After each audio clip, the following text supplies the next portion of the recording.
आया। यह कौन स्त्री है जो शिव के साथ आई है? जब पता चला कि यह शिव की पुत्री है तो भी पार्वती के मन में द्वेष रहा।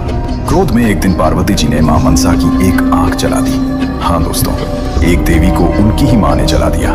इसीलिए मां मनसा देवी को एक नैनी भी कहा जाता है, यानी एक आंख वाली। जिस घर में रहना था उसी घर में इतना दर्द। लेकिन मां मनसा रुकी नहीं, आगे बढ़ी और एक दिन उनका विवाह हुआ ऋषि जरत्कारु से।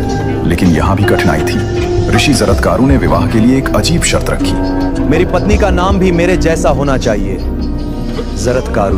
जरत्कारु का अर्थ होता है जिसका शरीर तपस्या से क्षीण हो गया हो। संयोग से मां मनसा का एक नाम जरत्कारु भी था और इसीलिए विवाह संभव हुआ। लेकिन ऋषि जरत्कारु बहुत कठोर स्वभाव के थे। एक दिन की बात है, ऋषि जरत्कारु सो रहे थे। संध्या का समय था, पूजा का समय निकला जा रहा था। मां मनसा ने सोचा, धर्म की रक्षा के लिए उन्हें जगाना जरूरी है।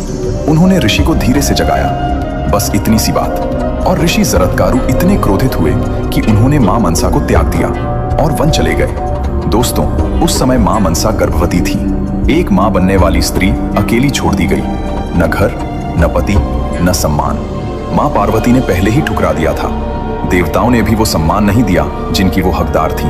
पूजी नहीं जाती थी। दुनिया ने हर तरफ से दरवाजे बंद कर दिए। लेकिन मां मनसा ने एक बात तय की, अगर देवलोक ने नहीं माना तो मैं मृत्युलोक में अपनी पूजा स्थापित करूंगी। अगर परिवार ने नहीं माना तो भक्त मानेंगे। मैं हार नहीं मानूंगी। यही था मां मनसा का स्वाभिमान। एक स्त्री जिसे परिवार ने, समाज ने, देवताओं ने, सबने ठुकराया, लेकिन वो अपनी शक्ति से पूरे ब्रह्मांड में पूजनीय बन गई। और यहीं से शुरू होती है चांद सदागर की कथा।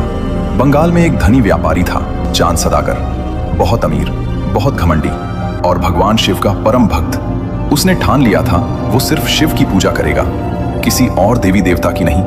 मां मनसा देवी ने उसे कई बार इशारा दिया, सपने में आई, उनके भक्तों ने समझाया, लेकिन चांद सदागर ने हर बार मना कर दिया। मैं सिर्फ महादेव का भक्त हूं, किसी नागिन की पूजा नहीं करूंगा। मां मनसा को दर्द हुआ, लेकिन उन्होंने सोचा, ठीक है, परीक्षा होगी। मां मनसा ने अपने नागों को भेजा। चांद सदागर के एक व्यापारी दल को समुद्र में तूफान ने डुबो दिया। सब कुछ चला गया।